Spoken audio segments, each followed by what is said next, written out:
Hello दोस्तों, कैसे हो आप सब। उम्मीद करता हूँ कि आप सब ठीक होंगे और आपकी पढ़ाई भी ठीक चल रही होंगी। नीट एग्ज़ाम को बचे सिर्फ 4 महीने और इन 4 महीनों में आपको ऐसी 5 चीज़ें बताऊँगा जिससे आपकी पढ़ाई भी अच्छी होने लगेंगी और आपका रिज़ल्ट भी अच्छा आएगा। तो सबसे पहले अगर आप इस चैनल पर नए हो तो don't forget to subscribe my channel. आपको इसी तरह के और बहुत सारे सेशन यहाँ पर देखने को मिलेंगे। तो चलिए स्टार्ट करते हैं।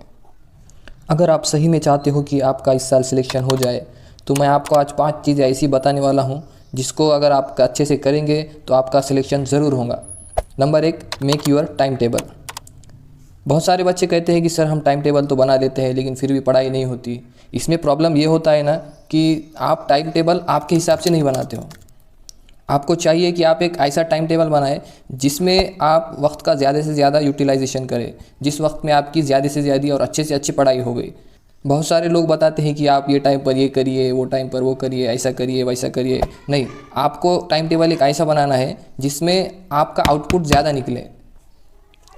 अगर आप एक अच्छा टाइम टेबल बनाएंगे तो उससे क्या फ़ायदा होगा। नंबर 1, जो आपकी प्रिपरेशन है वो एक ऑर्गेनाइज वे में होंगी। ऐसा नहीं होगा कि आपने कुछ चीज़ें यहाँ से पढ़ ली, कुछ चीज़ें वहाँ से पढ़ ली, चीज़ें फ्रेंड ने आपको भेज दी वो पढ़ ली, या कुछ चीज़ें कहीं से पढ़ ली, कभी फिजिक्स का पढ़ा, कभी केमिस्ट्री का पढ़ा। इसीलिए आपको एक अच्छे टाइम टेबल की बहुत ज़्यादा सख्त ज़रूरत है। नंबर 2, इससे क्या होगा कि आप हर सब्जेक्ट को इक्वल इम्पोर्टेंस दोगे। अगर आप एक अच्छा टाइम टेबल बनाते हैं तो आपको पता रहेगा कि मुझे आज क्या पढ़ना है, आज फिजिक्स पढ़ना है, केमिस्ट्री पढ़ना है, बायो पढ़ना है और कब कब पढ़ना है। इससे क्या होगा कि हर सब्जेक्ट को आप इक्वल इंपॉर्टेंस के साथ लेकर चलेंगे। तीसरा फ़ायदा इससे क्या होगा कि इसकी वजह से each and every topic will be covered. यानी ऐसा नहीं होगा कि इधर से कुछ छूटा या उधर से कुछ छूटा। आप जिस दिन जो पढ़ रहे होंगे उसका हर एक टॉपिक उससे कवर होगा। और चौथा फ़ायदा क्या होगा इससे, अगर आप इन चीज़ों को रिपीटेडली करते रहेंगे तो इससे आपको क्या होगा, एक कॉन्फिडेंस डेवलप होगा और आपको इससे एक सेटिस्फैक्शन मिलेगा कि हाँ यार सिलेबस एक अच्छी तरह से हो रहा है, हर टॉपिक कवर हो रहा है और हर सब्जेक्ट को आप अच्छी तरह से कर रहे हो। So make your time table first, और एक ऐसा टाइम टेबल बनाइए जिसमें आप ज़्यादा से ज़्यादा पढ़ाई कर सकें और ज़्यादा से ज़्यादा आउटपुट निकले। अब आपने एक अच्छा टाइम टेबल तो बना लिया, अब क्या करना है आपको। सेकंड चीज़, कंप्लीट यूर सिलेबस अर्लियर। देखिए मोस्ट ऑफ द स्टूडेंट के साथ क्या होता है ना कि उनका सिलेबस ही टाइम पर कवर नहीं हो पाता है। एग्ज़ाम के एंड में 1 महीना पहले, 20 दिन पहले या 15 दिन पहले तक उनका सिलेबस ही ख़त्म नहीं होता, तो रिवीजन कब करेंगे। इसलिए बहुत ज़रूरी है कि आप अपना सिलेबस वक्त पर कंप्लीट कर लीजिए। अब यहाँ पर बहुत सारे स्टूडेंट ऐसे होंगे जिनका सिर्फ 50% सिलेबस हो गया होगा, या किसी का 60% हुआ होगा, या बहुत सारों का 80% भी हुआ होगा। देखिए ये अभी तक कुछ इतना ज़्यादा मैटर नहीं करता।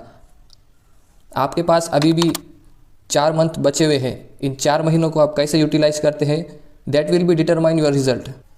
अगर आप यहाँ से 85% या 90% अगर आपका सिलेबस कंप्लीट करते हैं तो आपको आराम से 600 और 650 प्लस आपको मार्क्स आएंगे। आपको चाहिए कि आप एक ऑर्गेनाइज वे में आपकी तैयारी करें और हर सब्जेक्ट को अच्छी तरह से प्रॉपरली उसे कवर करें। देखिए आपके पास कुल 4 महीने बचे हैं, तो इन 4 महीनों में आप क्या कर सकते हैं कि इन 4 महीनों को आप 4 पार्ट में डिवाइड कर लीजिए। यानी बायो के लिए 1 मंथ, केमिस्ट्री के लिए 1 मंथ और फिजिक्स के लिए 1 मंथ, और जो 1 मंथ आपके लिए बचेगा वो पूरा आप रिवीजन को, मॉक टेस्ट को और आपकी प्रैक्टिस को देने वाले हैं। अगर आप बायोलॉजी की बात करें तो बायोलॉजी के लिए आपने 1 महीना रखा है। ऐसा भी हो सकता है कि बहुत सारे बच्चों का बायोलॉजी बहुत सारा कवर हो चुका होगा, तो आप ऐसा भी कर सकते हैं कि इसमें से कुछ वक्त आप फिजिक्स या केमिस्ट्री के लिए दे दें।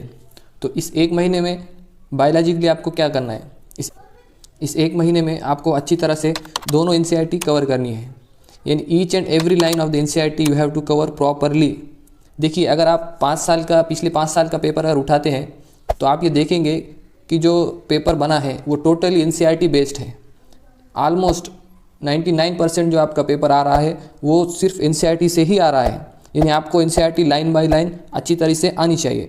जब आप एनसीईआरटी पढ़ रहे हैं तो आप क्या करिए कि शॉर्ट में उसके नोट्स बनाइए।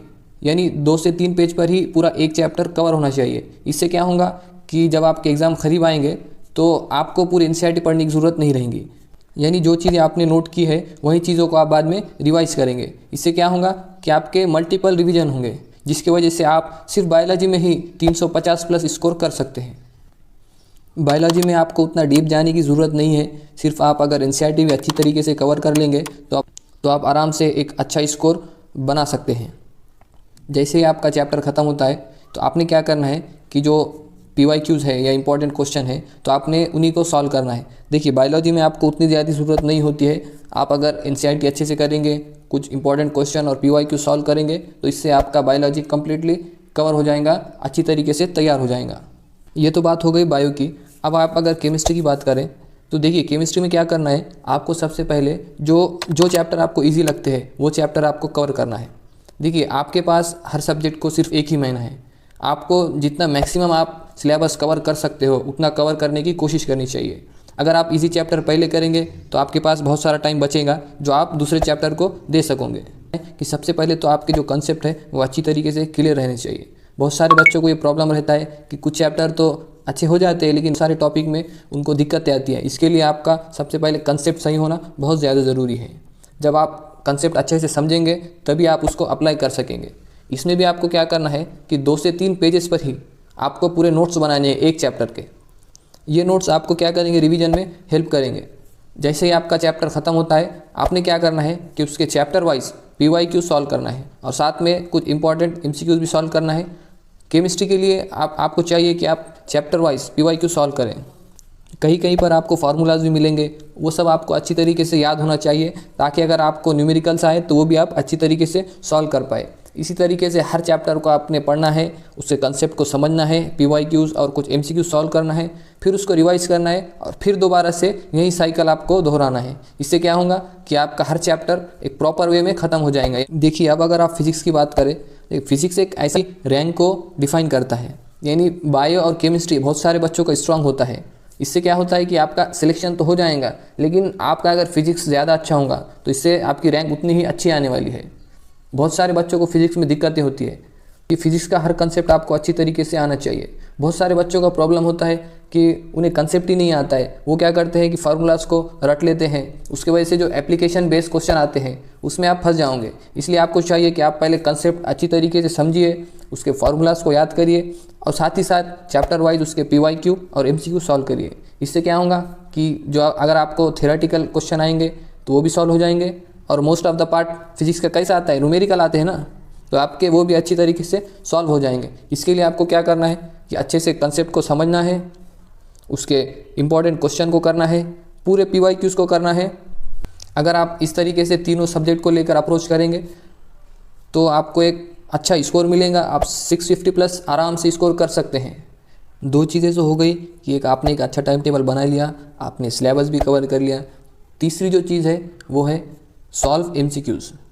देखिए बायोलॉजी के लिए मैं आपको पहले बता चुका हूँ कि बहुत ज़्यादा MCQ सॉल्व करने की ज़रूरत नहीं है। अगर आप PYQs और कुछ इंपॉर्टेंट MCQs भी सॉल्व करेंगे तो बायोलॉजी के लिए काफ़ी है। लेकिन केमिस्ट्री और फिजिक्स में अगर आप देखेंगे तो अल्टीमेटली आपको बहुत सारे न्यूमेरिकल ही देखने मिलते हैं। अगर आप बार बार न्यूमेरिकल्स के MCQs की अगर प्रैक्टिस करेंगे तो इससे क्या होगा कि आपकी जो है सो एक्यूरेसी बढ़ती जाएंगी और जितनी अच्छी आपकी एक्यूरेसी होंगी उतना ही अच्छा आपका रिजल्ट आएगा। चौथी चीज़ आपको क्या करना है वो है revision. Revision is the most important की टू सक्सेस। देखिए हम सब तो इंसान है ना, तो हम क्या है चीज़ों को भूल जाते हैं। वो चीज़ें हमें कब याद रहेंगी, जब हम उसका बार बार रिवीजन करेंगे। आप एक बात अच्छी तरीके से समझ लीजिए कि सिर्फ नीट ही नहीं, कोई भी कॉम्पिटिटिव एग्ज़ाम हो उसमें आपको रिवीजन बार बार करना ही होता है। जो अच्छी तरीके से बार बार रिवीजन करता है वही रैंक लाता है और उसी का रिज़ल्ट अच्छा आता है। इसलिए आपको बार बार रिवीजन करना होगा। इसलिए मैं आपको पहले भी बता चुका हूँ कि आप अगर आपका सिलेबस वक्त पर कंप्लीट करेंगे तो ज़्यादा से ज़्यादा टाइम आप रिवीजन को दे सकोगे और आप अगर रिवीजन बार बार करेंगे तो इससे क्या होगा, आपका रिजल्ट एक इम्प्रूव होगा। अब जो लास्ट 5वीं चीज़ है वो है मॉक टेस्ट। देखिए आपने सिलेबस अच्छी तरीके से कवर कर लिया, MCQs अच्छी तरीके से कर लिए, रिवीजन भी कर लिया और अगर टेस्ट मॉक टेस्ट नहीं दिए तो क्या होगा, इन 3 चीज़ों का इफेक्ट जो है सो कम हो जाएगा। टेस्ट देना क्यों ज़रूरी है, क्या सही में मॉक टेस्ट देना चाहिए? मैं कहूँगा हाँ। देखिए इससे क्या होता है ना कि आपकी जो वीकनेस है वो आपको पता चल जाती है। देखिए अगर आप टेस्ट देंगे तो आपके पर्टिकुलर टॉपिक से कुछ क्वेश्चन गलत होंगे तो आपको समझ में आएगा कि आपका ये वीक पॉइंट है, तो आप उस पर मेहनत करोगे। देखिए आप जब तक आपका नीट का एग्ज़ाम नहीं लिखते हो, जब तक आपके पास मौका है, तो आप इन गलतियों को सुधार सकते हैं। दूसरा फ़ायदा क्या होगा टेस्ट देने से, देखिए आप अकेले तो नीट का एग्ज़ाम नहीं लिखने वाले हो, आपके साथ 20 लाख बच्चे और नीट का एग्ज़ाम लिखने वाले हैं। तो अगर आप टेस्ट दोगे तो आपको समझ में आएगा कि आपका रैंक कहाँ तक जा रहा है, आपकी रिलेटिव स्टडी कितनी हुई है, आपको क्या चीज़ें सुधारनी चाहिए। तीसरी चीज़ से क्या होगी कि आपको एडजस्टमेंट के लिए टाइम मिलेगा। यानी आपको समझ में आएगा कि बायो के लिए आपको कितना टाइम देना है, फिजिक्स केमिस्ट्री के लिए कितना टाइम देना है। यानी जब आप नीट का एग्ज़ाम देंगे तो उस हिसाब से आप अपनी कैपेसिटी के हिसाब से उस टाइम को डिवाइड करके पूरा पेपर अच्छी तरीके से सॉल्व करेंगे। देखिए क्या होता है, नीट में बहुत ज़्यादा एक लंबा क्वेश्चन पेपर आता है, उसको एक स्ट्रेटेजी के साथ सॉल्व करना बहुत ज़्यादा ज़रूरी होता है। हर साल बहुत सारे बच्चे ऐसे रहते हैं जो बाद में कंप्लेन करते हैं कि सर हमको टाइम नहीं मिला, हमने पढ़ा तो पूरा था लेकिन टाइम की वजह से वहाँ तक पहुँच ही नहीं पाए। इसीलिए आपको मॉक टेस्ट देना ज़रूरी है। तो ये 5 चीज़ें थी जो आपको करना चाहिए। अगर आप इन 5 चीज़ों को अच्छी तरीके से करेंगे तो श्योर आपको 650 प्लस मार्क आएंगे। उम्मीद करता हूँ कि आप तमाम को ये सारी चीज़ें समझ आ गई होंगी। पढ़ाई करते रहे। आप तमाम को आपके एग्ज़ाम के लिए शुभकामनाएं। All the very best.